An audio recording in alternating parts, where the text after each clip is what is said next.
God bless you. 예, 하나님의 축복이 함께 하시기를 바랍니다. 우리나라 처음에 선교사가 와서 복음을 전할 때는 진해, 웅천, 또 용원 이쪽에 가서 복음을 전했는데 예수를 믿으세요. 그러면 구원을 받습니다. 그러니까 어떤 사람이 지나가다가 이런 말을 했습니다. 여보시오, 예수가 성씨가 뭐요? 그러니까 너무 당황해가지고 이러다가 갑자기 생각해. 예, 주 예수를 믿어라. 예, 예수님은 주십니다. 그러니까 주시라고요. 그러면 양반이다. 믿을만하다.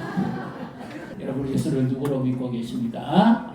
예수님이 나의 구주고 주인이심을 믿으시기를 바랍니다. 12월 25일 예수님의 탄생의 날은 아닙니다. 그런데 예수님이 이 땅에 오신 이유가 있습니다. 우리를 얼마나 사랑하셨으면 예수님이 이 땅에 오셨을까요? 하늘의 영원한 영광을 버리시고 우리 오신 그분의 진정한 탄생의 의미, 이것을 우리가 알아야 참된 경배를 할 수 있고 기뻐할 수가 있습니다. 그래서 오늘도 우리와 함께 하시는 이 예수님, 또 우리를 만나 주시기를 원하시는 예수님, 또 우리와 동행하시기를 원하시는 이 예수님을 만나는 복된 성탄 예배가 되시기를 주님의 이름으로 축복합니다.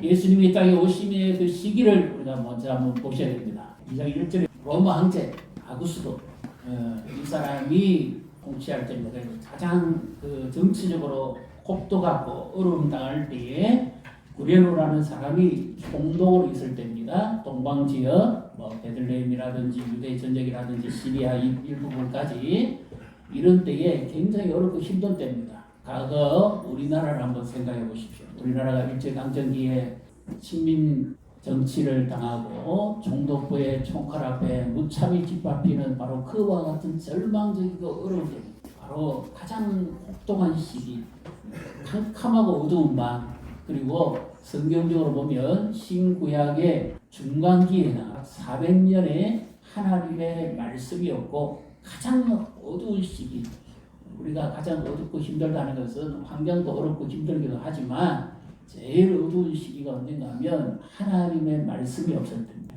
아무리 힘들고 어려워도 하나님의 말씀이 나와 함께하고 그 말씀을 내가 의지하고 살아가면 하나님이 우리를 도우시고 임마누엘 함께 하시는 줄 믿으시기를 바랍니다. 그래서 이 어두운 시기에 얼마나 절박했을까요? 메시아 오시기를 그렇게 간절히 기다렸는데 예수님이 탄생을 하십니다. 이 어두운 시기를 우리가 지금 살아갑니다. 우리나라적으로도 세계적으로도 현실적으로 우리의 삶도 다 어렵고 어쩌면 절망이라고 하는 단어가 절로 나오는 바로 이 시점입니다. 이런 시기를 살아가는 우리에게 예수님의 성탄의 의미를 우리가 바로 안다면 우리가 기뻐할 수가 있습니다. 예수님은 말씀하신 대로 이 땅에 오셨고 우리와 함께 하시기 위해서 사람의 모습으로 오셨는데요. 이것을 영적으로는 이렇게 표현합니다. 골로새서 1장 26절, 27절 같이 읽습니다. 이 비밀은 만세와 만대로부터 감추어졌던 것인데 이제는 그의 성도들에게 나타났고 하나님이 그들로 하여금 이 비밀의 영광이 이방인 가운데 얼마나 풍성한지를 알게 하려 하심이라. 이 비밀은 너희 안에 계신 그리스도시니 곧 영광의 소망이니라. 아멘. 예수 그리스도의 나타나심이 비밀입니다. 그건 구약의 선지자들이 이미 알려졌습니다. 그런데도 불구하고 예수님이 어떻게 오실지는 알지를 못했다는 겁니다. 예를 들어서 마태복음 2장에 보면 헤롯이 유대에 통치하죠. 그런데 예수가 어디서 나실 것을 알고 있습니다. 그럼에도 불구하고 그들은 예수님 맞이할 준비를 하지 않습니다. 그리고 유대 당시의 사람들은 전부 다 이 로마의 압제로부터 자기를 구원해 줄 수 있는 정치적인 구원자, 그리고 강력한 힘으로 유대를 회복시킬 수 있는 다윗 임금과 같은 그와 같은 메시아를 기다렸지 아기를 기다리지는 않았거든요. 그런데 하나님은 때가 참에 그 말씀을 이루시기 위해서 하나님의 아들을 사람의 모습으로 보내십니다. 그래서 우리가 이 절망적인 시기를 살아가는 데 있어서 하나님의 때가 아주 중요합니다. 하나님의 하시는 일을 알아야 우리가 기뻐할 수 있습니다. 이 성탄에. 그래서 하나님의 말씀은 반드시 이루어진다는 것을 확신할 때 우리가 진정으로 이 절망을 이기는 기쁨을 누릴 수가 있고 하나님이 기뻐하는 삶을 살아갈 수 있을 줄 믿으시기를 바랍니다. 기차가 철로 레일을 위에 달려야 자유롭고 편안하게 가지요. 목적지까지 갑니다. 그런데 기차가 아무리 바빠도 철로를 이탈해서는 갈 수가 없어요. 대형 사고는 우리 인생의 삶에 하나님의 말씀이 레일이 되어 있을 때 그때 그 말씀 따라갈 때에 우리가 하나님이 기뻐하는 삶으로 또 목적지로 하나님이 기뻐하시는 인도하심을 받고 사는 줄 믿으시기를 바랍니다. 요즘같이 어려운 때에 우리나라도 힘든데 타국에 자녀를 보낸 부모의 심령은 얼마나 마음이 아플까요? 잘 살란지 잘 이겨낼런지 잘 견딜런지 누구를 만날런지 어떻게 할런지 얼마나 염려가 많습니까? 또 타지에 있는 자녀들도 마찬가지. 소식도 잘 안 오죠 요즘은. 얼마나 답답하지 뭐. 기쁜 소식은 자주 전하지만 힘들고 어려우면 부모 걱정할까 싶어서 소식도 안 전합니다. 그럼 더 걱정이 돼. 가볼 수도 없고 얼마나 답답한지 몰라요. 이럴 때 우리가 붙들어야 될 유일한 한 분은 하나님이고 하나님의 말씀이고 이 예수님이 우리의 자녀를 지키시고 보호하실 것이라는 것을 믿을 때 우리가 기뻐할 줄 믿으시기를 바랍니다. 진정한 이 성탄의 참된 기쁨은 하나님이 어떤 분인지를 알고 하나님이 말씀하시는 것이 이루어지는 것을 믿고 인내하고 기다려야 됩니다. 사람 만사가 다 범사의 때가 있고 기한이 있다 그랬죠. 하나님 그 목적을 이룰 때가 있습니다. 그러나 하나님이 사람으로 하여금 영혼을 사모하는 마음을 주셨지만 시종일관 하나님이 하시는 일을 알지 못하게 했습니다. 이것이 바로 예수 그리스도의 탄생에 있어서도 비밀입니다. 참 놀라운 거는요. 구약에는 메시아 히브리 말로 그리고 신약에는 그 그리스도 기름 부은 자 이렇게 구원자라고 칭을 했습니다. 그런데 구약 성경에 예수라고 하는 이름은 여호수아와 같은 어머니긴 하지만 여호수아는 성경에 많이 나오죠. 그러나 실제적인 그 예수라고 하는 이름은 하나님이 감춰버린 이것이 비밀입니다. 그리고 왕도 모르고 유대인들도 모르고 아무도 모르게 예수님이 이 땅에 탄생하게. 왜 그럴까요? 예수님이 사방에 알려지면 얼마나 좋을까요? 그런데 그 당시에 모든 상황상 예수님이 알려지게 되면 더 어려운 일이 많이 생깁니다. 그래서 하나님이 아예 감춰버립니다. 그리고는 7절에 나온 말씀처럼 우리 안에 계신 그리스도, 우리 안에 예수님이 계시다 하는 것을 우리가 분명히 믿고 의지하고 나아갈 때 예수님 하시는 일을 이길 수가 또 널리 능력 있게 전할 수가 있습니다. 과거 우리 그 믿음의 선진들 일제의 그 신사 참배를 거부하고 어려움을 겪었던 사람들은 그때 당시 얼마나 많은 혹독한 고난을 당했습니까? 그럼에도 불구하고 그들이 약속하신 하나님을 믿고 말씀을 믿은 결과 우리나라는 이와 같은 영적 부흥이 일어났고 새로운 시대가 왔습니다. 지금 살아가는 시대가 아무리 절망적이고 어려워도 이 예수님에 대한 소망을 가지고 우리가 믿음으로 살아갈 때 우리의 삶이 새롭게 되고 회복될 줄 믿으시기를 바랍니다. 아기를 낳았는데 구유 위에 누워 계십니다. 그래서 이것이 우리에게 표적이 될 것이다. 11절, 12절을 우리 같이 읽습니다. 오늘 다윗의 동네에 너희를 위하여 구주가 나셨으니 곧 그리스도 주시니라. 너희가 가서 강보에 사여 구유에 누인 아기를 보리니 이것이 너희에게 표적이니라 하더니 아멘. 이 베들레헴의 조그만 시골 지역입니다. 아무것도 특별한 게 없어요. 당시에 떡집이라고 했지만 정말 풍성하지 못했습니다. 그리고 정말 외롭고 소외된 사람들이 많이 사는데 거기에 대표적으로 사는 사람이 바로 목자들입니다. 당시에 가장 소외받았던 사람들이 그들에게 천사가 와서 기쁜 소식을 전하는데 오늘 다윗의 동네에 너희를 위하여입니다. 너희를 위하여 하나님이 그 아들을 보내셨는데 그가 강보에 사 있는 아기로 오셨다. 이렇게 말씀하시요. 먼저 11절에 나오는 그리스도 주시니라. 한번 이 말씀을 마태복음 1장 21절을 한번 보여주십시오. 같이 읽습니다. 아들을 낳으리니 이름을 예수라 하라. 이는 그가 자기 백성을 그들의 죄에서 구원할 자이심이라 하니라. 아멘. 예수님의 이름이 벌써 정해져 있습니다. 원래 이름은 누가 짓죠? 부모가 짓습니다. 그 다음에 가끔 할아버지가 짓습니다. 그 다음에 교회에서는 목사님이나 좀 어린이나 좀 지명도가 있는 사람이 이름을 짓습니다. 이것이 부모가 아기 이름을 짓는 특권입니다. 그런데 이 예수님은 부모가 이름을 안 지었어요. 누가 이름을 지었습니까? 하나님이 직접 그 아들의 이름을 지어서 천사에게 이름을 전해줍니다. 예수 무슨 뜻이죠? 구원자입니다. 예수님이 땅에 오신 목적은 우리를 죄에서, 그러니까 그들의 죄에서 구원할 자이십니다. 예수님이 땅에 오신 목적은 바로 구원입니다. 왜 그런가 하면 사람들은 제각기 자기 죄에 얽매여 살아갑니다. 마음의 분노, 다툼, 심만 질투, 원망 이것뿐만 아니라 하나님 멀리하고 죄성이 우리 안에 있어요. 이 죄성입니다.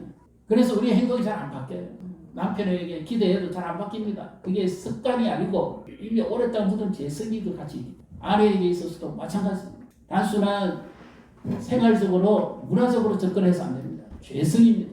이 죄에서 우리를 자유케 하고 끊을 수 있는 유일한 한 분, 하나님을 멀리하고 살아가고 우리의 욕망을 추구하고자 하는 이 죄에서 우리를 돌이킬 수 있는 유일한 한 분이 바로 구주 메시아입니다. 우리 어린아이들도 부모에게 사랑하고 존경하고 예의를 파고 싶지만 때로는 원망하고 대들기도 하죠. 부모에게. 심한 아이들은 욕도 하더라. 가르쳐줘서 그러는 거 아니에요. 죄성이, 죄에 빠진 사람은 행복할 수가 없습니다. 스스로 헤쳐나올 수가 없습니다. 이것을 완전히 자유케 할 수 있는 유일한 한 분, 죄가 없으신 유일한 한 분, 하나님의 아들, 이름이 바로 예수입니다. 그래서 예수 이름을 믿고 예수님을 만난 사람만이 진정 이 성탄에 기뻐할 수 있는 경배자가 되는 줄 믿으시기를 바랍니다. 예수 이름의 비밀을 모르면 알 수가 없어요. 예수님이 하시는 일을 모르면 기뻐할 수가 없습니다. 예수님을 만나지 않으면 기뻐할 수가 없습니다. 타지에 있어도 타국에 있어도 어느 곳에 있어도 예수님이 우리의 자녀를 만나주면 우리는 기뻐할 수 있고 평안을 누리게 될 줄 믿으시기를 바랍니다. 예수님 만나 옆에 분 모시고 축복하십시오. 예수님을 만납시다. 크리스마스가 바로 예수님을 만나자는 뜻이에요. 그리고 매일이 기쁨으로 예수님을 만나면 기쁨이 충만합니다. 맨날 기쁨의 크리스마스, 백화점식 크리스마스가 되어서는 안 되고요. 의미 있는, 가치 있는 크리스마스가 되고 미닝풀 크리스마스. 내 인생을 새롭게 하는 진정한 참된 성탄의 삶이 있어야 되겠죠. 근데 예수님이 나셨는데 예수님은 왕실에서 나시지도 않았고 아주 부잣집에서 나시지도 않았습니다. 베들레헴의 가난한 집 중에서도 호적하러 갔을 때에 여관이 없었다. 사람들이 이미 다 와서 방문했기 때문에 여관이 없었습니다. 그런데 예수님은 유대의 그 가옥을 보면요, 지금은 좀 다르겠습니다만 밑에 습기가 많이 오르기 때문에 주로 사람들은 주인집은 2층입니다. 그리고 옆에 객실이 있어요. 외부에서 온 나그네나 사람들을 이렇게 재우기 위한 객실이 따로 있습니다. 그 다음에 1층에 뭐가 있는가 하면 1층에는 이쪽 왼쪽에는 주로 가축이 있습니다.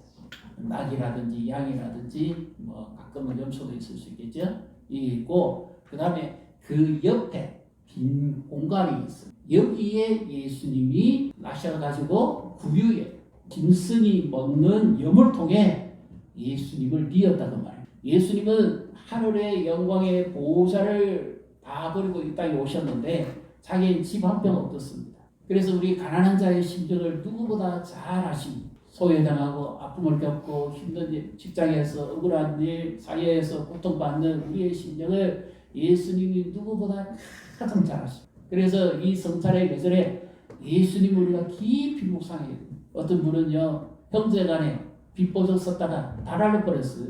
정말 죽이고 싶어 원망이 절로 나고 정말 죽지 못해서 살아야 되는 만큼 고통스럽고 힘든 시간도 있었습니다. 그런데 이분이 신앙을 가졌기 때문에 그 어려운 시간을 말씀을 따라서 인내하면서 기다렸어요. 하나님께서 그분을 놓지 않고 끝까지 붙잡아 주셔가지고 이자에 이자, 이자에 이자 계속 불어나잖아요. 감당할 길이 없잖아요. 그런데도 하나님이 그들을 돌보시고 말씀을 주시고 인도하셔서 마침내 그 삶에서 벗어나게 합니다. 근데 그분이 하는 말이 이 말이에요. 처음에는 정말 형제간에 어리도 끊고 영도 끊고 싶고 정말 죽이고 싶었다는 거예요. 너무 힘들어서 자기의 행복을 다 뺏기고 자기의 모든 소망을 다 앗아간 형이 그렇게 믿더랍니다. 근데 나중에 생각해 보니까 그렇게 힘든 일을 겪을 때 하나님이 자기와 함께 주신 것이 가장 최고의 축복이에요. 그 시간이 없었다면 자기는 돈 많고 여유 부르다가 타락하다가 자기 마음대로 살다가 갔을 수도 있다는 거예요. 이것이 예수님이 하시는 일을 아는 사람입니다. 예수님의 성탄의 참된 의미를 아는 사람만이 기뻐할 수가 있습니다. 사고서 사시는 분도 있고 전세 계약에 전쟁하는 분도 있고 여러 가지 형편의 어려움을 취하고 있는 분도 계실 겁니다. 그런데 예수님은 이 땅에 오셨을 때 나셨을 때 방 한 평도 없었습니다. 그래서 누구보다도 예수님은 우리의 심정을 잘 아십니다. 우리의 마음이 상하고 힘들 때 예수님을 만나야 됩니다. 예수님을 묵상해야 돼요. 깊이 생각하셔야 돼요. 진정 예수님을 만나고 예수님을 아는 자만이 진정한 이 기쁨의 성탄을 누릴 수가 있습니다. 선물 받고 감정적으로 좋아서 기뻐할 것이 아니라 예수님이 진정 우리를 위해서 나를 위해서 이 땅에 오신 하나님이시고 하나님의 아들이시다 하는 것을 분명히 우리가 알 때 기뻐할 수 있습니다. 요한복음 1장 14절의 말씀을 우리 같이 읽습니다. 말씀이 육신이 되어 우리 가운데 거하시매 우리가 그의 영광을 보니 아버지의 독생자의 영광이요 은혜와 진리가 충만하더라. 아멘. 예수님은 천사로 오시지 않았어요. 신화적 존재로 오시지 않았어요. 아기로 오셨다는 것은 무슨 의미입니까? 혈통이 있다는 말이에요. 다윗의 혈통대로 약속대로 오셨고 말씀 요한복음 1장 1절에 태초에 말씀이 계시니라. 이 말씀이 하나님과 함께 계셨고 이 말씀이 그 하나님이라. 하나님이신 그분이 말씀을 가지고 이 땅에 오셨는데 우리를 구원하시기 위한 말씀을 가지고 이 땅에 오셨는데 그것이 바로 사람의 모양으로 오셨다는 거예요. 아기로 오셨다는 거예요. 그래서 우리가 그의 영광을 보니까 아버지의 독생자의 영광이요 은혜와 진리가 충만하더라는 거죠. 예수님이 나 같은 사람으로 오시지 않았다면 우리에게 위로가 안 됩니다. 우리를 구원할 수가 없어요. 우리 형편은 모릅니다. 어느 인도의 선교사님이 가서 복음을 전하는데요. 힌두교 그 승려가 이곳이요. 선교사님. 당신들은 왜 그렇게 민물에 대해서 함부로 생각하느냐. 이 힌두교는 이 생물을 굉장히 가치 있게 생각하잖아요. 함부로 해하지도 않고. 그래서 그것이 아니라 하나님은 이 세상을 사랑하시고 당신을 위해서 그 아들 예수님을 보내주셨고 이 예수님을 믿으면 당신은 영원한 생명을 얻고 영원한 복을 누릴 수가 있습니다 하고 아무리 전해도 이 힌두교 성녀가 듣지를 않더랍니다. 그런데 이제 이분이 선교사 헤어지고 난 다음에 이제 밖길을 이렇게 지나가는데 개미떼가 줄을 지어서 줄줄줄줄줄 오더랍니다. 그런데 조금 있으니까 저쪽 반대편에서 농사를 짓기 위해서 이 밭을 갈고 있는 농부가 있더라고요. 점점 가까이 오는데 이 개미떼가 알아듣지를 못해. 그래서 이 손가락으로 일으키고 야 저리 가라 저리 가라 저리 가야 산다 제발 저리 가라. 아무리 외쳐도 이 개미떼는 지갈 길만 가지 듣지를 않더랍니다. 그래서 이 힌두교 성녀가 가만히 생각해서 선교사가 했던 말을 생각합니다. 왜 하나님이 사람의 몸을 입고 이 땅에 오셔야만 되는가? 내가 이 개미떼를 살리기 위해서는 내가 개미처럼 지금 말하지 않고서는 개미는 살릴 방법이 없어. 그래서 이 힌두교 성녀가 그 진리를 깨달았다는 거야. 아, 개미 하나를 살리기 위해서도 내가 개미처럼 돼야 되고 개미의 말을 할 줄 알아야 되고 개미의 습성을 알아야 된다. 그래야만 이 불쌍한 개미들도 살릴 수 있는 거구나.